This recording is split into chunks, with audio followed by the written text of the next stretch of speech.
জাতীয় ঐকমত্য কমিশনের উদ্যোগে বিভিন্ন সংস্কার কমিশনের সুপারিশ নিয়ে রাজনৈতিক দলগুলোর মতামত সংগ্রহ করা হচ্ছে এবং নির্ধারিত সময়ে মাত্র 7টি রাজনৈতিক দল মতামত দিয়েছে।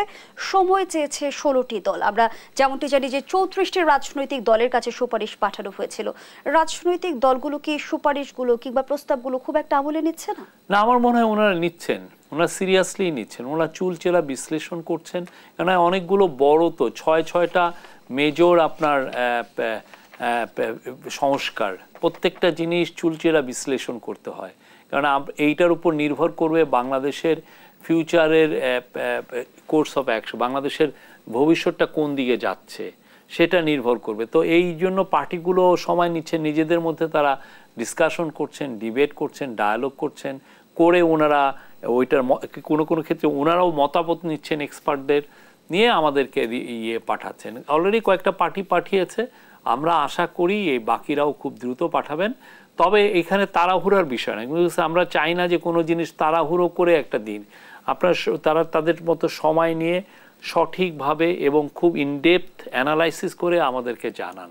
এটা খুব, বিকজ আমরা তাদের এই রিপ্লাইটা আমাদের এই পুরো 18 কোটি মানুষের ভবিষ্যৎটাকে ডিকটেট করবে, কোথায় যাবে আমাদের ভবিষ্যৎটা।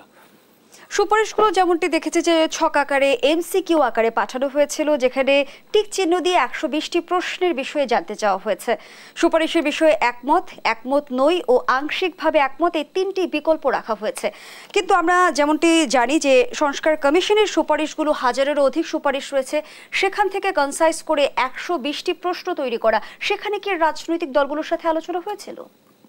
এখানে আলোচনার কোনো বিষয় না, মেইন জিনিসটা হচ্ছে যে আপনাদেরকে আমরা ইনভলভ করছি। আমরা ওদেরকে তো আমরা পাঠিয়ে দিয়েছি সমস্ত কিছু, আর ওদের কাছে প্রত্যেকেরই 6টা কমিশনেরই রিপোর্ট আছে।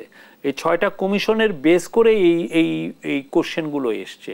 তো ইট কভারস এভরিথিং।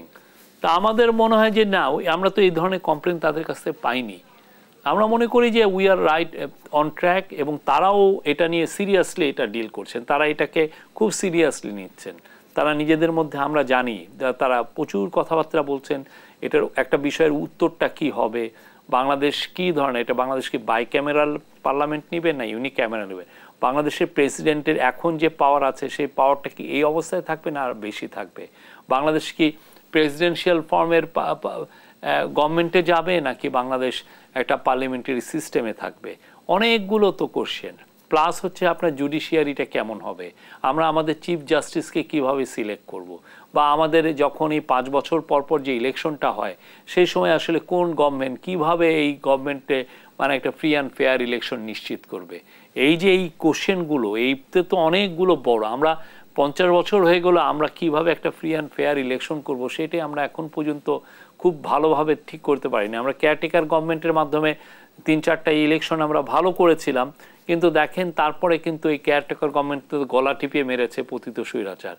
তো সেই জায়গায় আমরা চাচ্ছি যে সবাই মিলে এই রিকমেন্ডেশনগুলো দেখবেন, রিফর্মগুলো দেখবেন এবং সিরিয়াসলি আপনারা আলোচনা করবেন নিজেদের মধ্যে নিয়ে, আমাদেরকে আপনারা আপনাদের যেটা অবজারভেশন এবং আপনারা কী ভাবছেন প্রত্যেকটার বিষয়ে আপনারা জানাবেন।